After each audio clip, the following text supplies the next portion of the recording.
everybody. It's Allie.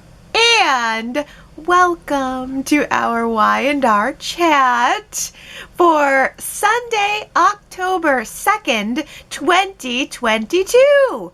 Look! Up in the sky! It's a bird! It's a plane! It's a UFO! Don't you think that maybe it would be kind of great if, for the 50th season of The Young and the Restless, everyone at Kyle and Summer's wedding got abducted by aliens? No? You don't like that idea? There would be some drama there for sure. Other planetary drama. Oh, yes, when I was watching Friday's show on Paramount Plus, they had it labeled as Season 50, Episode 1. So, here we are, 50 seasons. And that's just astonishing to me. I mean, it's over, 200 episodes per season, too. It's not like 13 episodes, which a lot of series these days has. Something like 13, or maybe it's 26 or something like that. But it's 50 seasons, over 200 episodes per season. That's amazing. I think all other shows should just bow to The Young and the Restless. That's right, bow to The Young and the Restless on their 50th season. Wow, wow, wow. Well, my best gift for the kickoff of the 50th season was our new Abbott Mansion garden patio. I literally welled up with tears when I saw Jack step out there and look around in the romantic way that Jack does. Oh, it was beautiful. That garden patio really fits so nicely into how I would imagine the Abbott yard and the area around the Abbott yard to look. The only thing that bugs me just a little bit is the fact that we have to access it through the left side of the screen, because almost everything else in the Abbott house is accessed through the dining room doors on the right side of our screen. The only thing that left side has been used for is maybe, I think I've heard that Jack has a study back there, and I'm sure that Dina had a bedroom back there when she was ill at the end of her life. So you go past Dina's death chair, you take a left at Dina's death chair, and then you go back around to access the Abbott garden patio, right? It's too bad it's not enclosed or something so that we could still use it as a porch even in the winter, because 2 months from now it's going to be too cold for Jack and Tracy to have brunch out there or something. But then if it were enclosed, we wouldn't have gotten that great helicopter wind shot cliffhanger. Oh, what a way to make an entrance, right? I mean, I don't know who this new guy is, but he sure knows how to party.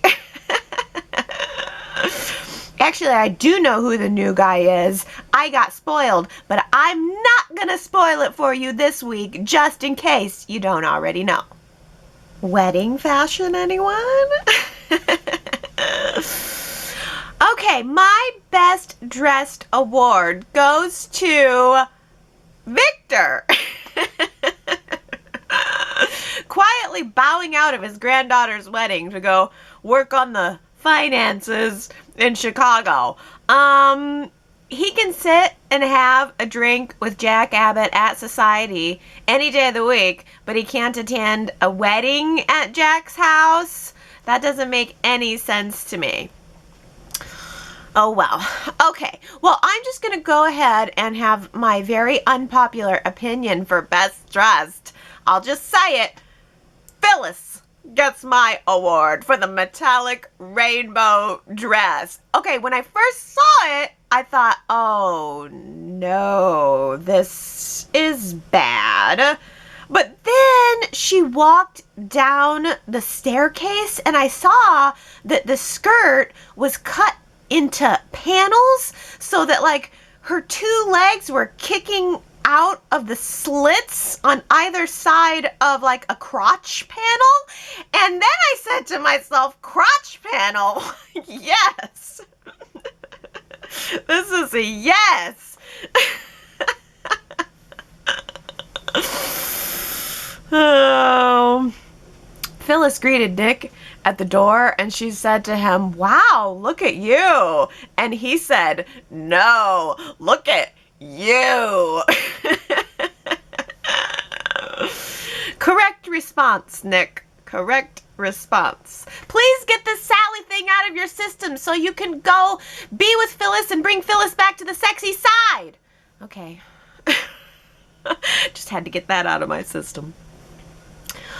Well, I actually also really liked Diane's dress. She's just drop dead gorgeous, and I thought that the silvery pinkish sequins that she had on looked really good with her hair. I thought that Nikki looked outstanding in that bright red dress with the bright red lips, and Tessa was also wearing this really pretty lilac purple color with what looked like maybe a sequin bow at the waist. The dress that I did not care for, though, was the Forrester original. They jammed all the gems and feathers onto that thing. Summer looked like a beautiful bird. Like a beautiful bird that was ready to take flight up into the air.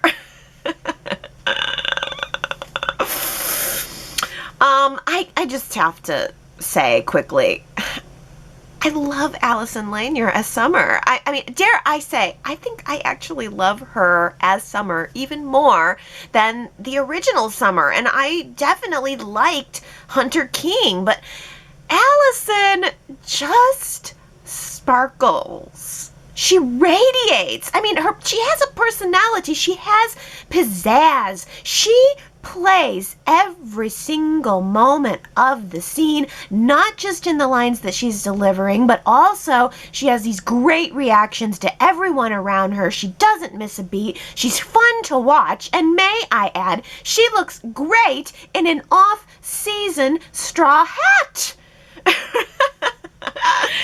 Yes, that was fun.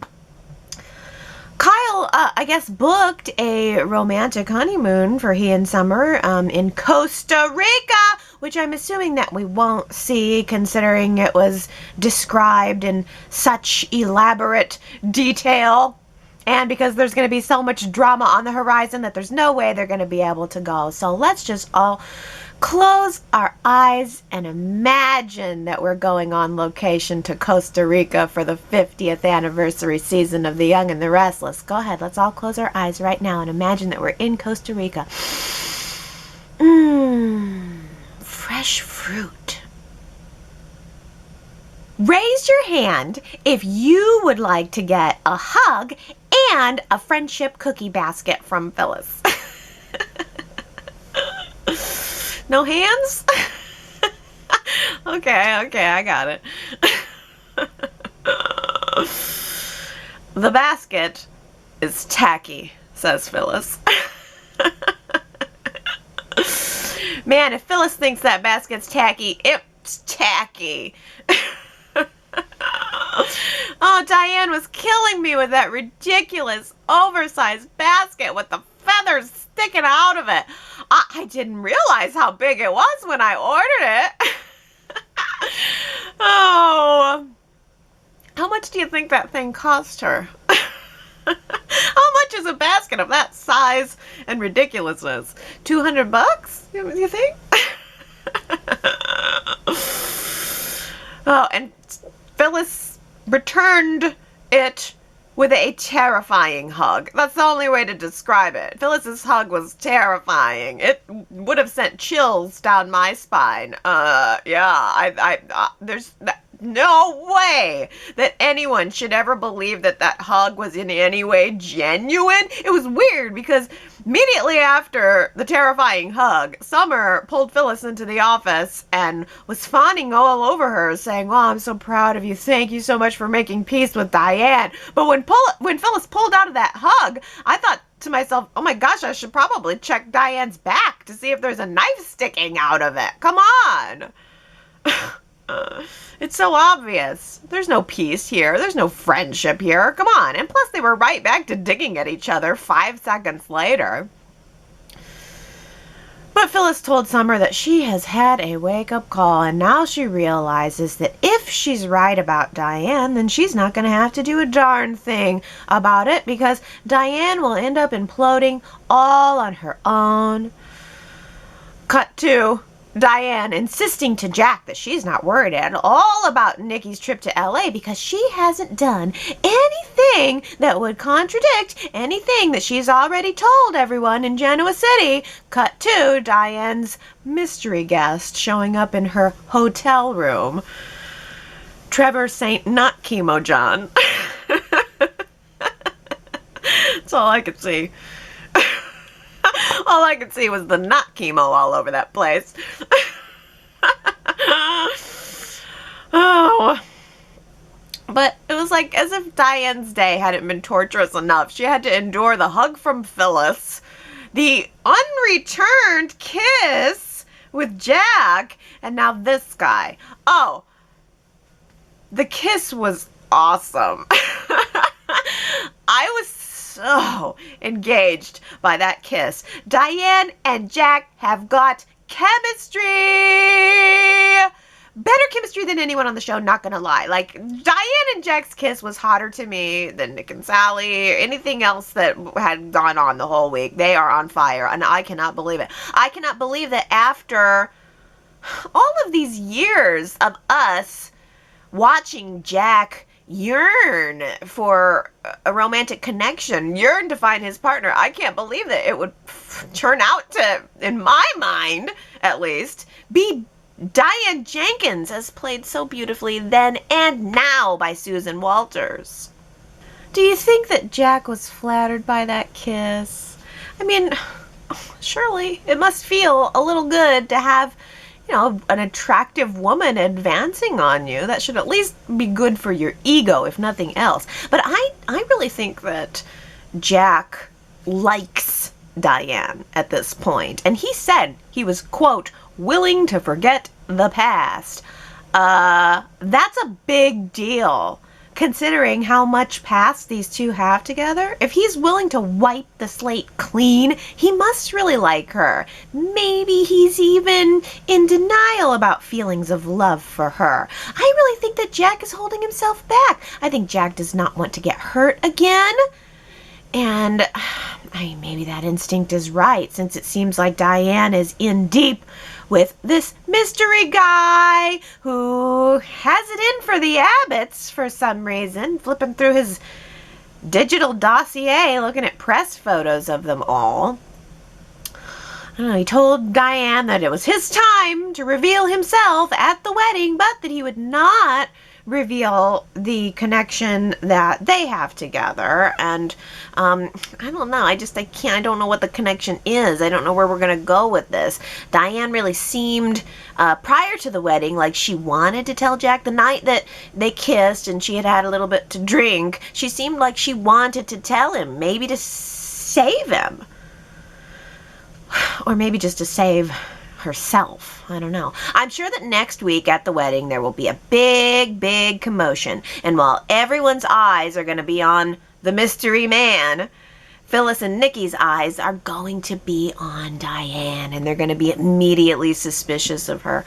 Yet Nikki's back from LA, and I missed the Bold and the Beautiful crossover. When was that? What episode was that? Because I checked every day at Paramount Plus looking for a screen cap that had Nikki or Deacon on it. I went and I read through all of the episode descriptions, trying to figure out where it was, and I still can't find it, but I assume that it must have happened. I guess that what I must have missed was Deacon giving Nikki grainy black and white photo of Diane and her Bentley and the mystery man. Wow, how proactive of Deacon to not only get that photo, but to hold on to it for all this time.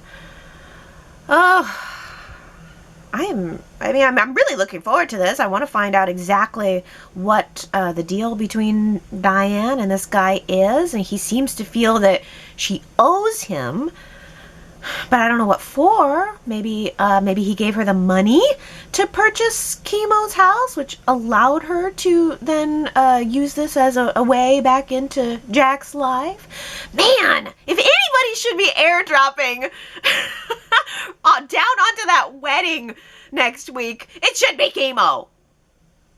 Oh, so Audra is Noah's mystery ex-European girlfriend. Oh, that's pretty good.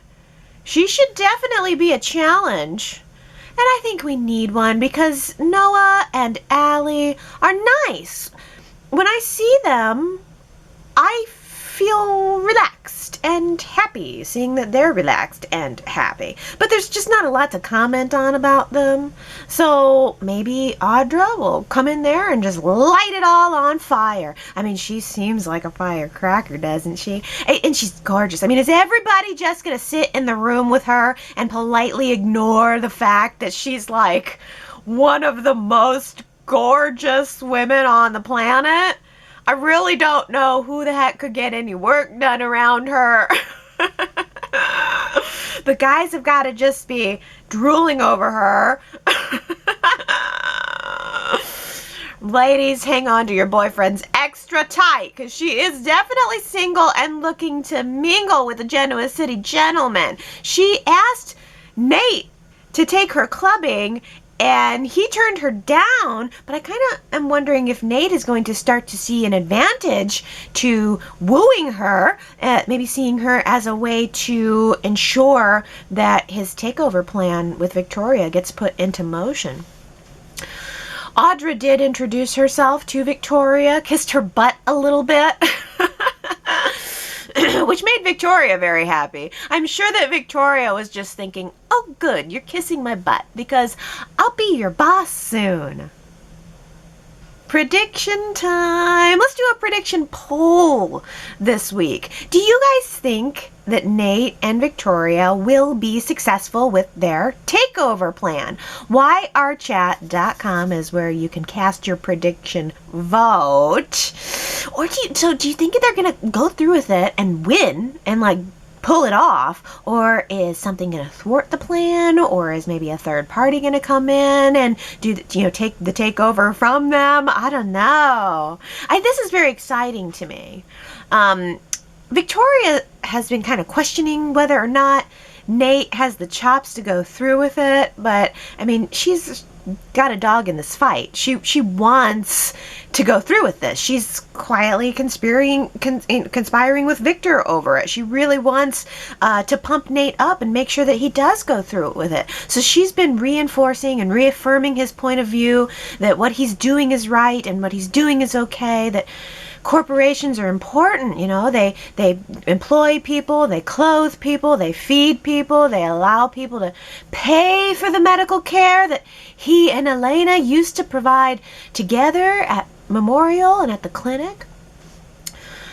Elena has been really stuck between a rock and a hard place here, because going along with Nate's plan and saying nothing and doing nothing, it means she's betraying her own morals, whereas, if she decided to not go along with him, then she's just creating more and more tension in the relationship, and it definitely got to a point where there was just nothing else she could do but to pop the tension bubble. She told Nate, we just need some space apart.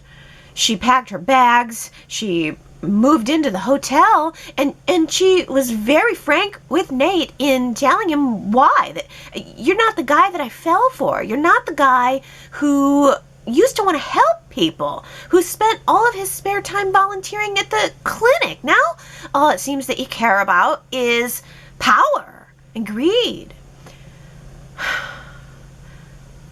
But strangely, in Nate's mind, I think that he thinks he's helping people. I think he thinks that he is going to take the family and the family business to new levels, and he's going to prove himself with his excellent businessing. But Elena also made this really great point by saying, what exactly have you done that makes you think that you're so innovative in business? And Nate said, well, nothing, because Devon won't give me a chance. And Elena said, well, yeah, because it's his company and he's the boss.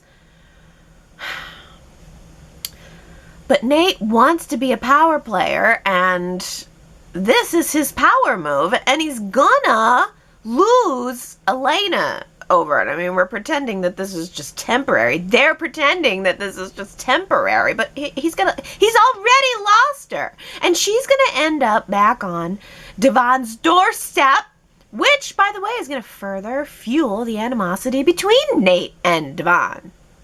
Add to that, Michelle Morgan has confirmed that she's moving to recurring status with the show. So Amanda's time in Genoa City is coming to a close, which leaves Devon ripe for the picking. And he's already picked up, he's already picked up Elena's hotel room key. Kind of says it all right there.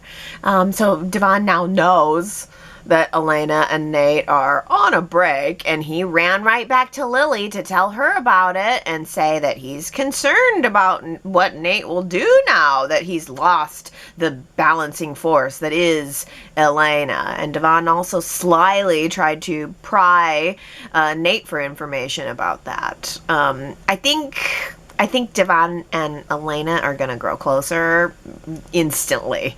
And I think that as they continue to grow closer, Elena is going to find herself unable to keep this secret to him. She's not going to be able to stand by and know that Devon is about to lose his family business. That would be especially heartbreaking now that Esther's going to be on the payroll, right? Oh, I love that idea. That's going to be cool next week. That's a little 50th anniversary surprise. So I guess the real question is, will Elena just tell Devon what Nate is planning? The other question is, how exactly are they going to divvy up that apartment? They just got the apartment. How are they going to divvy it up now? Does Nate still have his favorite purple lamps in storage somewhere? Billy and Victoria decide to tell Johnny the truth about his birth mom in the middle of the public park. Good thing there were no romantic picnics scheduled there that day, because that would have really been a downer on any romantic picnics. Well, Johnny's reaction really resonated with me, and maybe because his reaction was just, why would you tell me this? I didn't want to know. Is something going to change now? That just felt like a very human response to me, to be afraid of change and to not really want any information that might force things to be any different. Chelsea was crushed that Johnny didn't just come running to her saying, I always knew it, Mom, or this is the missing piece of my life, Mom. I don't know what she was exactly expecting. She wouldn't admit it, but I think Chelsea wanted this for herself. Not for Johnny, or maybe not just for Johnny. She wanted it for herself. And Billy did confront her about that fact, and she denied it, but then later she came back to pass along a baby blanket of Johnny's that she's kept all these years. The moment where Lily asked, "Can I see the blanket?" was the most awkward moment of the year. Why did Lily ask to see the blanket and then unfold it weirdly in the background? I was dying.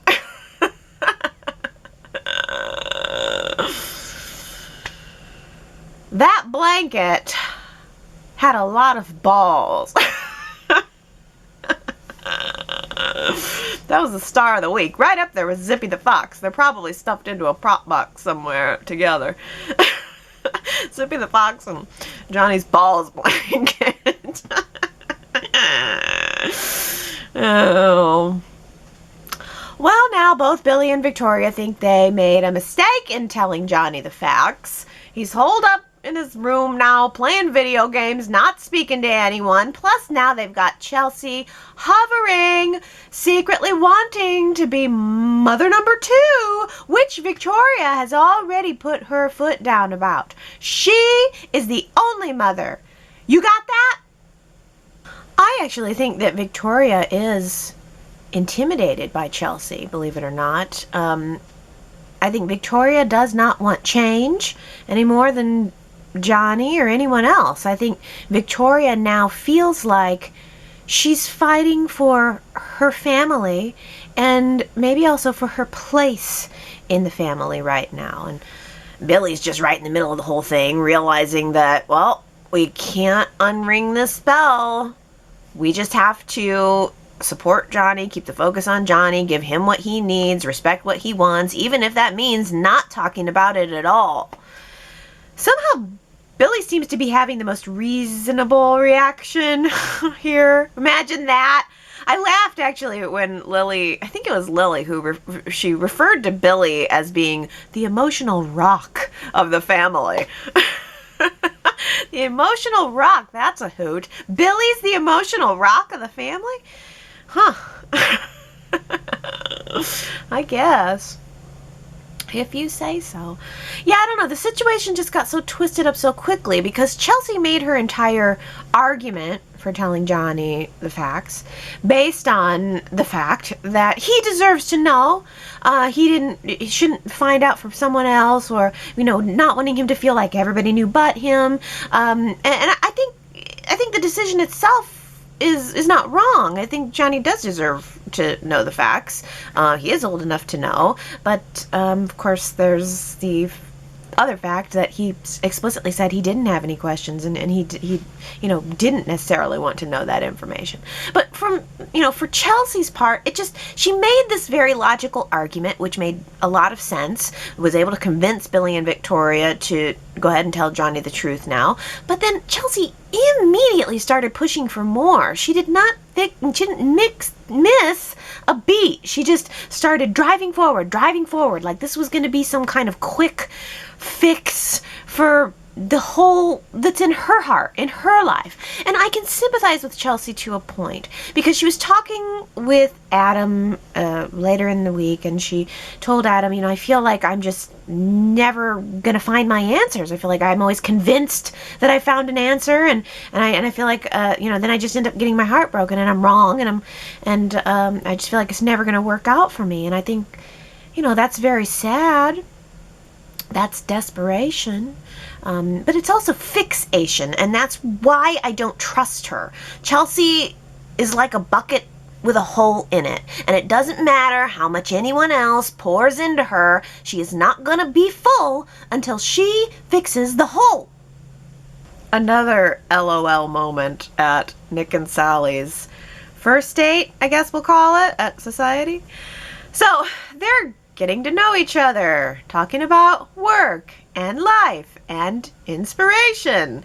And Sally confesses that when she is struck with inspiration, she has a hard time holding herself back. She just goes for it. And Nick says, really? 'Cause I'm just the opposite. I tend to overthink things. I literally erupted in a laughter that filled my entire house. Nick Newman, overthinker. Yeah, that's a riot. I mean, does Nick actually see himself as some kind of deep well of intellect? I love the guy, don't get me wrong, but deep thinker, he is not. Deep thinker he is not. That's more of an Adam thing. Adam is the deep thinker. Nick is more free and impulsive. It bugs me when the writers either forget or try to make him something else. He's not the dark horse. He's not now, and he never was. He's a funny guy. A good guy to know, but maybe not all that bright. Lots of good qualities. And he's not saying he's a total dummy, but I mean, overthinker. Well, of course, Adam was right there at Nick and Sally's date, having dinner with Chelsea at another table, and everyone was strangely cordial. But then Adam showed up at Newman Enterprises later, wanting answers. And, Nick didn't really give him very much. I mean, Nick, I think it's maybe not his place. I think maybe he didn't want to say anything. And Adam, I think, was kind of pressing for answers that he already knew, or at least that he already suspected. And I really loved the line where Adam said, yeah, well, I broke her heart, so she, I guess, just moved on to the next Newman in line. Feels like there's a little bit of truth there. A little bit of truth there. Yeah, Victoria walked in on their argument, and she, after Adam left, warned Nick about dating Sally. This is something that affects both business and family. And, well, that's what makes it a juicy storyline. I think I prefer Nick and Adam as friends over fighting over the same girl. I think they don't even have to be friends, but I don't really like seeing them fighting over the same girl again some more.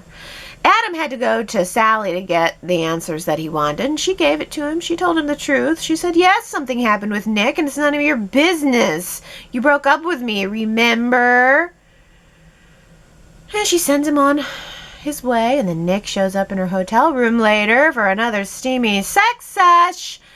I mean, okay, I'm warming up to Nick and Sally, I guess. Maybe it's no Phyllis, but it's fine. Maybe third time's a charm, and I guess we're also not going to be leading up to a big 50th Y&R anniversary Nick and Sharon reunion wedding. I'm just not getting what I want. Frankly, I'm more interested in why Sally would choose to tell Chloe that she's sleeping with Nick. Hasn't Sally already had enough of Chloe prying into her personal life? Why would she want to go there all over again?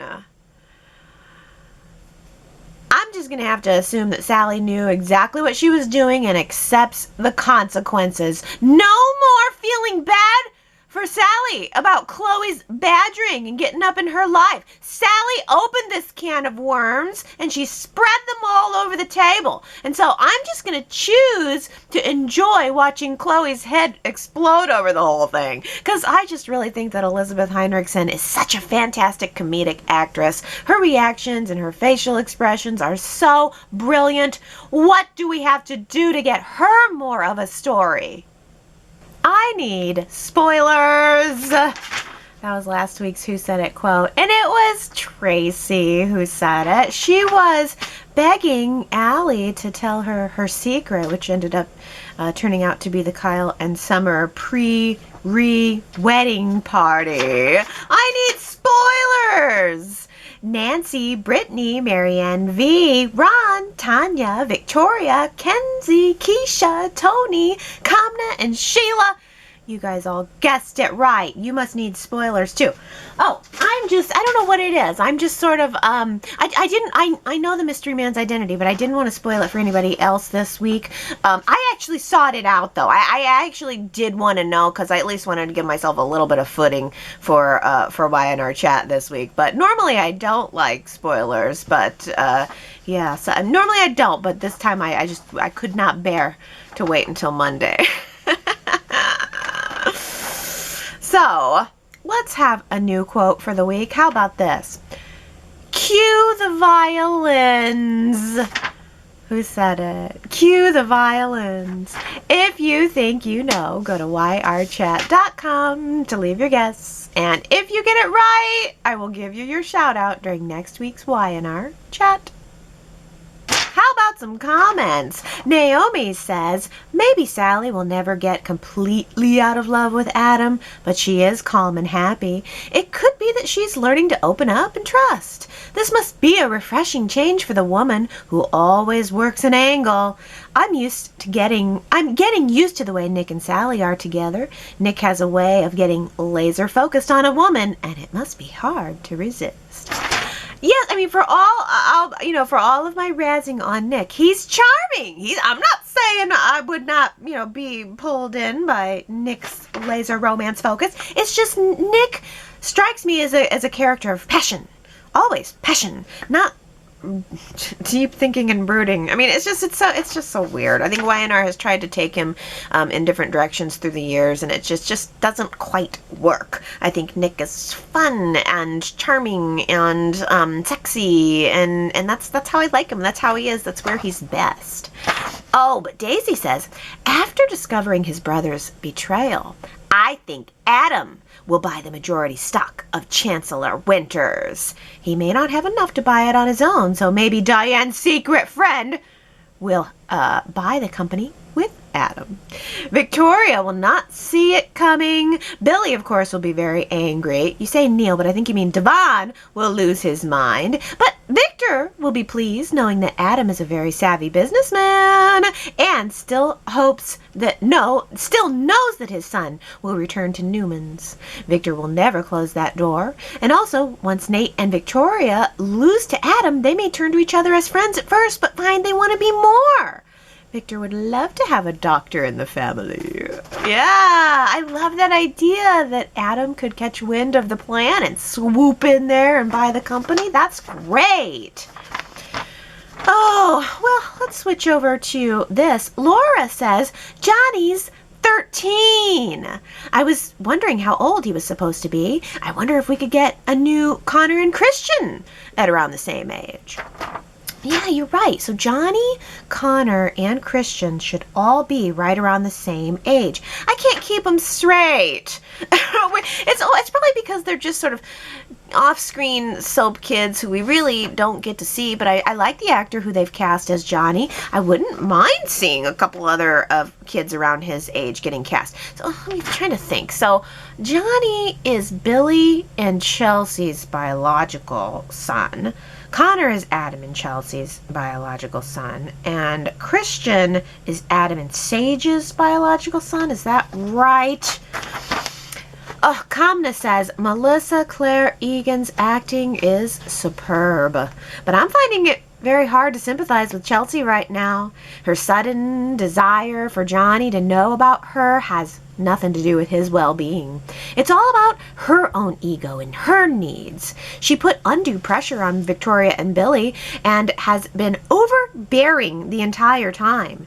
If this backfires, which it clearly will, she has no one to blame but herself. Get a job, Chelsea. Get a job. Yeah, that would take up some of her time. Like I said, nothing's going to fill the holes. She has to find whatever it is that's missing in her and work through from there. But the fact that she's trying to throw a man into it, a podcast into it, a job into it, a kid into it, I mean, it doesn't matter what you throw into the hole. It's not going to fill you up unless you fix the hole.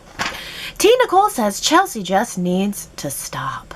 There were 2 phrases she said to Victoria in her office that made me scared for her state of mind and made me scared for Billy and Victoria.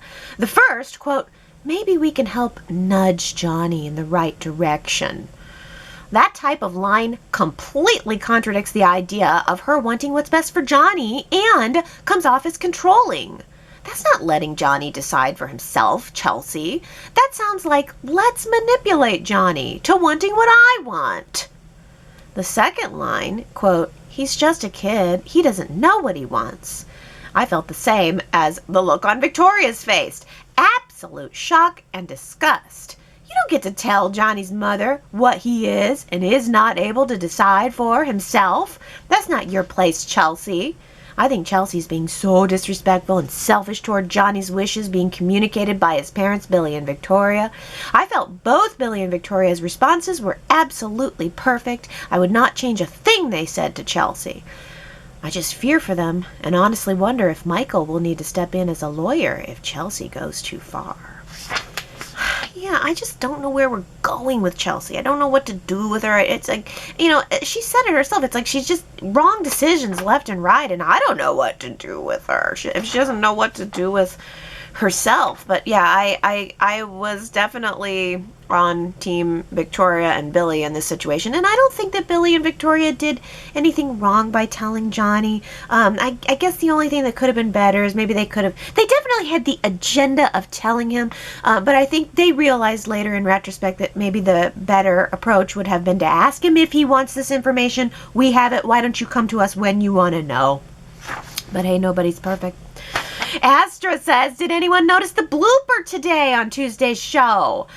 When Phyllis got the text in the middle of playing nice with Diane in front of Jack, it said Diane at the top of the screen, as if Diane sent the text. I assumed it was supposed to be from Nikki. Somebody behind the scenes must not have been paying attention.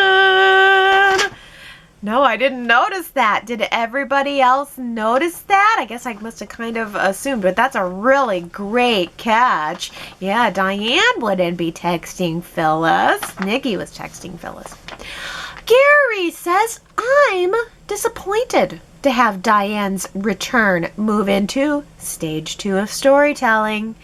This is where all the ambiguity and the fun of her reasons for return move into a more traditional form where we learn that Diane apparently does have shade from L.A. that will ruin her if the truth comes out, and now the tried and true threatening presence to torment her with it. Ho hum. Here Diane will fall into the soap heroine trap of thinking she can fend him off and buy his silence, but she needs to put all her cards on the table now with sincerity before it's too late. You're right, it is. It's totally predictable, isn't it? I didn't think of it that way. I just can't see what it is that new guy, who again I know, but I'm trying to keep it respectful for everyone. I just can't imagine what he's holding over her head. That I don't know. Is it good? Is it really something juicy enough to blow up her whole world? Does she really have a big, big, big secret, or is it small potatoes? I don't know. Well, Sue W. says, Diane, glamming it up. Fantastic. Not a fan of Phyllis's iridescent tinfoil look, but she did rock the mermaid vibe requisite at every Genoa City event. Loved Mariah's magnificent showpiece necklace. Tracy, Nikki, and Victoria were all fine, all boring. I think Allie looked pretty from what I quickly saw. Didn't like Tessa's ice skater costumish dress. That's funny. Ice skater. That actually kind of covers it, but I still like the dress. But Sue W. says, not bashing anybody. They're all gorgeous. Yes, of course. Disclaimer complete. Anyway, I loved Summer's dress, especially the color. Summer looked effortlessly stylish and pretty, but could do without the feathers. There was no look at me about her. She just radiated special day happiness. Radiate is a great word. She was beautiful. Yeah, I just wasn't a fan of I think the feathers I didn't like too, but the color of the wedding dress was beautiful, sort of a blushish pink maybe, and I love the satin material. That was really good. It was just weird. It was like feathers and gems. I saw somewhere it said who the dress was by or whatever. It was like a $5,000 dress. Okay. That definitely should have been on loan, but yeah, she's beautiful, and yeah, I mean, I didn't get a chance to look at Allie's outfit. She didn't. I thought Noah was maybe in like a brown or a plum or something. He looked really good. We'll get better looks at him next week, and then we can really dig into the outfits. Do you think Mrs. Martinez was at the wedding, or at least maybe off in the background organizing the eclairs? Ellen says, I demand to see Mrs. Martinez in the flesh.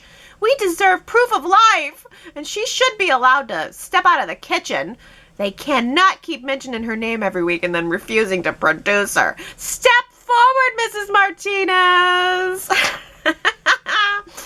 Yes. Well, we may not see Mrs. Martinez, but it looks like we will be seeing Esther. Diana says, I'm happy to see that Esther will be part of the Chancellor Winters team.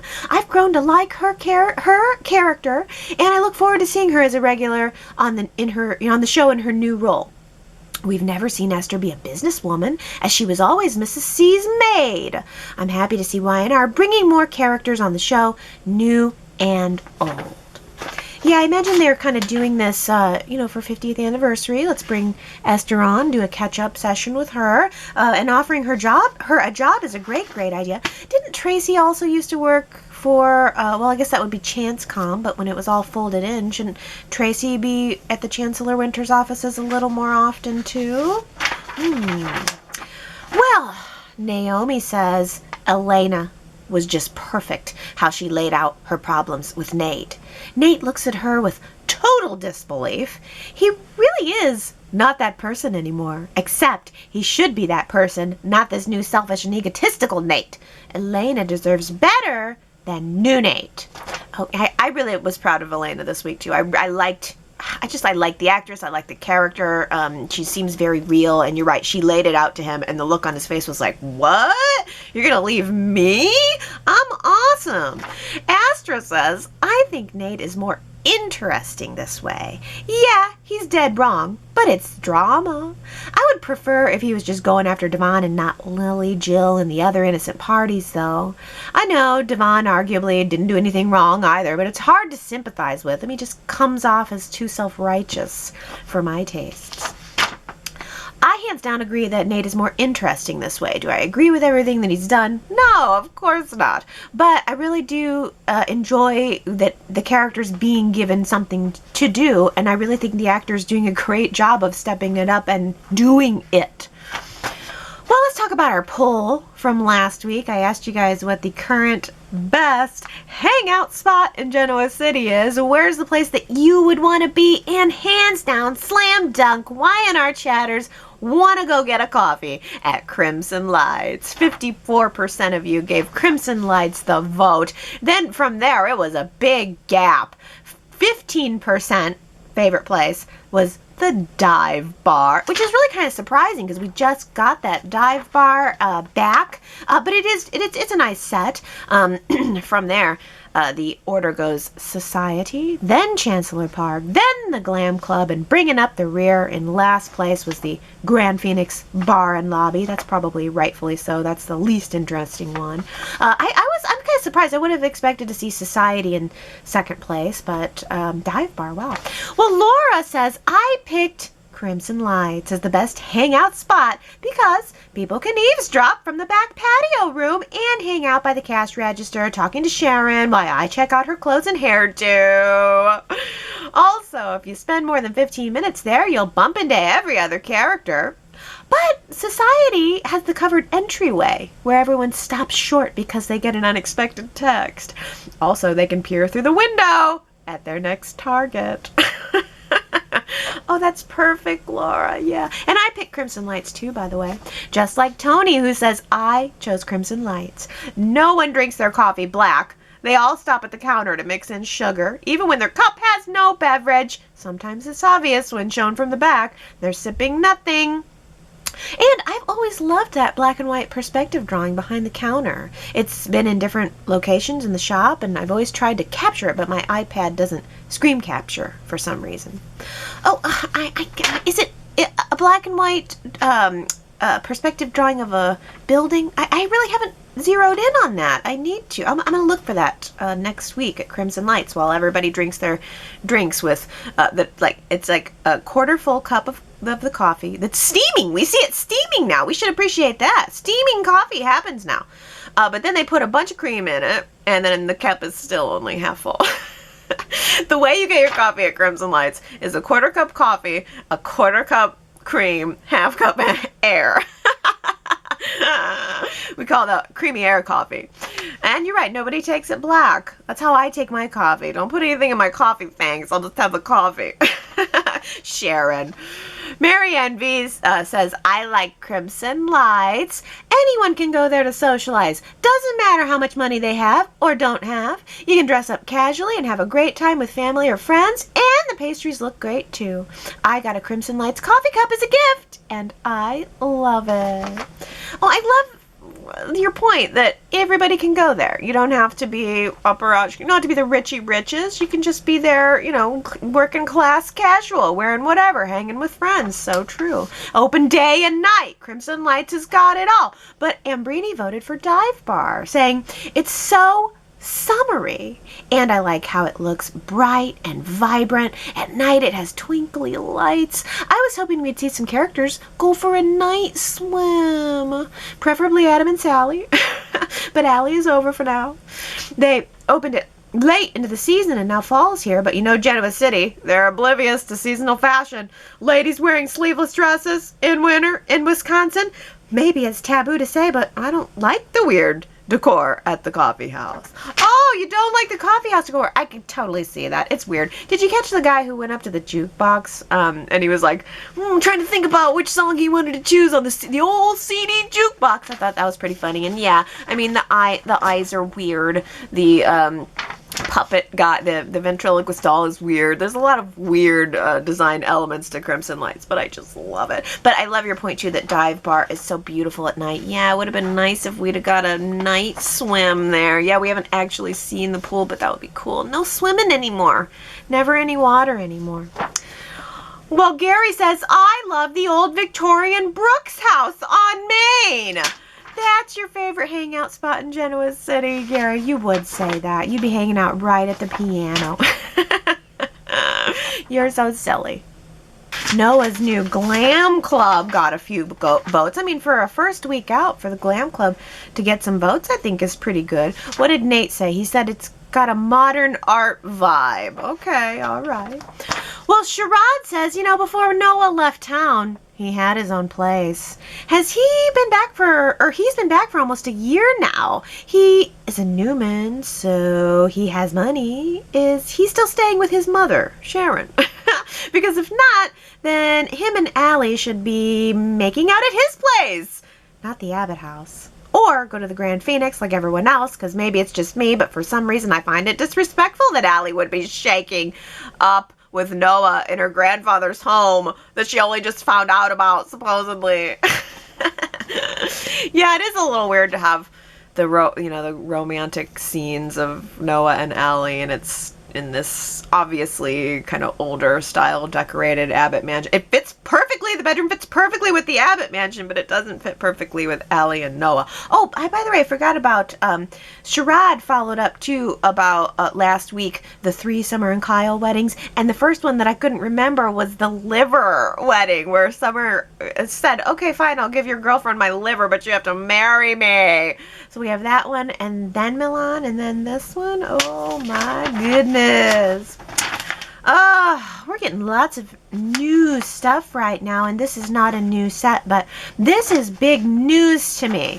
Y&R Viewer 123 says, I saw somewhere that the new intro might air next week, if not, probably in a few weeks. And T. Nicole says, I wonder when or if some new characters will get added to the opening credits, such as the new Summer, Diane, new Noah, maybe Allie if she stays on the show for a while.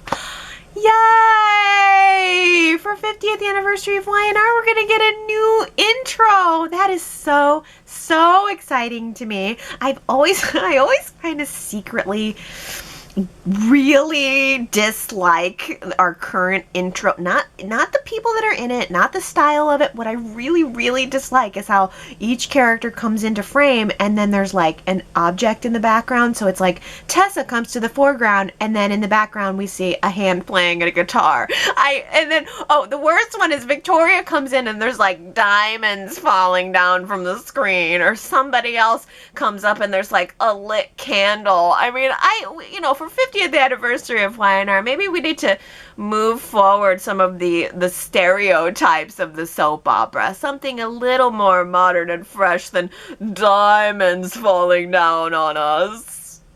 I don't know. I think the days of fur coats and diamonds and all that maybe have passed. I'm so excited to see what Y&R is going to come up with for this new intro, though. That is very exciting.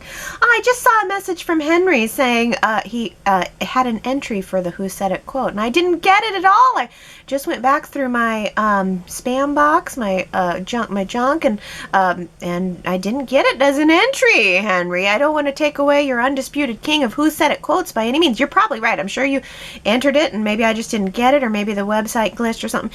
When you push the submit button, there's a little sign down there that says success when it went through. So I'm not sure if you saw that. Maybe just wait an extra second next week so it and make sure it says success, because I just tested it too. I tested the email and it worked just fine. When you enter your Who Said It quote, it just comes to me as an email, and I checked my spam box and everything, and I didn't get your entry, so I'm so sorry, but I believe you. I totally believe you. I mean, nobody gets those quotes like Henry. My goodness.